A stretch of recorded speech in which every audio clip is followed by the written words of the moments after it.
দীর্ঘদিন ধরে পদোন্নতি বঞ্চিত বিসিএস স্বাস্থ্য ক্যাডারের একদল কর্মকর্তা মঙ্গলবার ৩০ মার্চ ২০২৬ দুপুরে বাংলাদেশ সচিবালয়ে প্রধানমন্ত্রীর সাক্ষাৎ প্রার্থনা করে আবেদন জানাতে যান।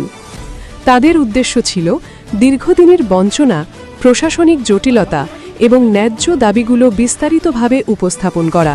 News desk.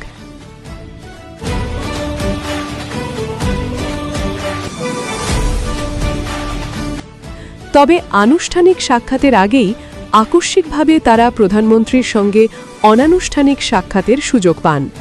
এ সময় কর্মকর্তারা সরাসরি তাদের লিখিত আবেদন প্রধানমন্ত্রীর হাতে তুলে দেন। কোনো আনুষ্ঠানিকতা ছাড়াই প্রধানমন্ত্রী তাদের আবেদন গ্রহণ করেন। এই অনাড়ম্বর সাক্ষাতে পদোন্নতি বঞ্চিত বিসিএস স্বাস্থ্য ক্যাডারের কর্মকর্তারা তাদের দুঃখ দুর্দশা তুলে ধরেন।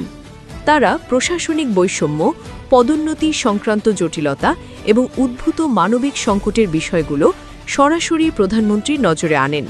প্রধানমন্ত্রী অত্যন্ত মনোযোগ সহকারে তাদের বক্তব্য শোনেন এবং বিষয়টি গুরুত্বের সঙ্গে বিবেচনার আশ্বাস দেন। একই সঙ্গে তাদের কাছ থেকে দীর্ঘদিনের বঞ্চনার অভিযোগ সম্বলিত লিখিত আবেদন গ্রহণ করেন। নগর বাংলা 24 নিউজ।